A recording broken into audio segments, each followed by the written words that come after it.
여러분 안녕하십니까? 계속해서 포항에서 전해드립니다.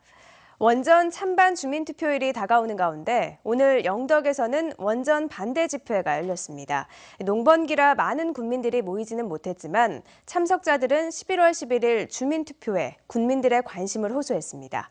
김기영 기자가 취재했습니다. 영덕의 미래를 우리 손으로 결정하자 11월 11일 주민투표일을 앞두고 원전 반대 군민 결의 대회에는 군민과 녹색운동가 등 500여 명이 참가했습니다. 원전이 들어서면 청정 로하스 이미지에 타격을 입게 될 농민들은 주민투표 동참을 호소하며 단체로 삭발했습니다. 원전은 꼭 영덕에만 안 하는 게 아니고 전국에서 우리나라에서 아주 안 하는 게 좋거든요.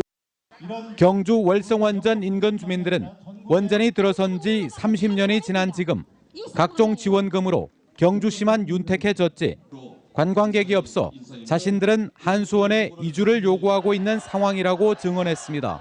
투표에서 반대를 하면 여기는 저지할 수 있지만 우리는 선택의 여지가 없습니다. 30년 전에 무지하게 원자력을 받아들였기 때문에 지금은 어쩔 수가 없습니다. 5년 전 신규 원전 유치 동의서를 낼 당시 군의원이었던 이강석 의장은 원전 예정지 주민 300여 명만의 동의만으로는 문제가 있어 전체 군민의 의견을 묻기로 했던 만큼 주민투표를 해야 한다고 주장했습니다. 300명의 동의를 얻어서 원전 유치를 하는 건 부당하다. 전체 국민의 의견을 들어라. 기획실장이 답을 했습니다. 그렇게 하겠다. 주민투표 추진위는 산업부가 영덕 발전 10대 사업을 제안하기는 했지만 정작 영덕 군수가 요구한 특별법은 불가 입장이 재확인된 만큼 이행 담보력이 미흡하다고 평가했습니다. 산업장후에서 하지 않아도 될 그런 문제를 마치 대단한 선물인 것처럼 주민투표를 앞두고 주민들을 우롱하기 위해서 집회 참가자들은 영덕군청과 강석호 국회의원 사무실 앞까지 시가지 행진을 하며 주민들에게 투표 참여를 호소했습니다. MBC 뉴스 김기영입니다. 10월 마지막 주말인 오늘 경북 동해안 지역은 안개를 방불케 할 정도로 미세먼지가 나쁨 수준으로 심했습니다.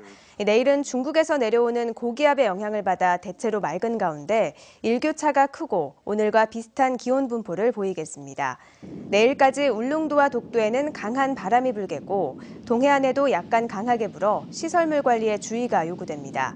오늘 밤에는 동해 중부 먼바다에, 내일 새벽부터는 그 밖의 동해상과 남해 동부 먼바다에 풍랑특보가 발효될 예정입니다.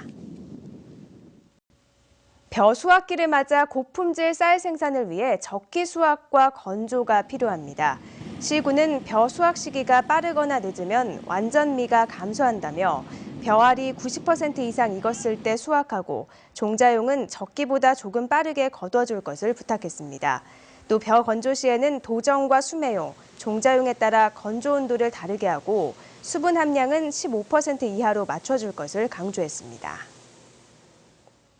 경주 국립공원 사무소는 가을 성수기 탐방객이 증가하고 건조한 날씨가 지속됨에 따라 내년 5월까지 산불 특별 감시 활동을 펼칩니다.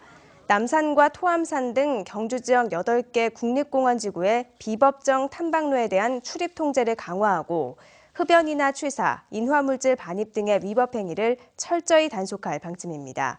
또 야간 특별 비상 순찰조를 편성하고 산불 신고 단말기를 적극 활용하는 등 산불 조기 발견과 신고 체계를 강화하기로 했습니다. 어제 저녁 8시 20분쯤 울진과 경계인 봉화군 소천면 남해용리 도로변에서 원인을 알 수 없는 산불이 발생해 임야 0.02헥타르를 태우고 진화됐습니다.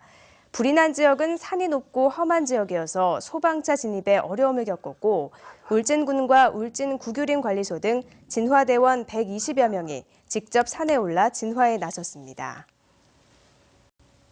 올해 철강 산업은 중국 경기가 둔화되고 국내 수요 산업도 회복이 늦어지면서 부진할 것으로 전망됐습니다. 관련 업계에 따르면 올해 세계 철강 수요는 중국의 성장 둔화 등으로 지난해보다 1.7% 감소한 15억 1,300만 톤에 그칠 것으로 예상됐습니다. 이상으로 포항 잉글리시 뉴스를 마칩니다. 고맙습니다.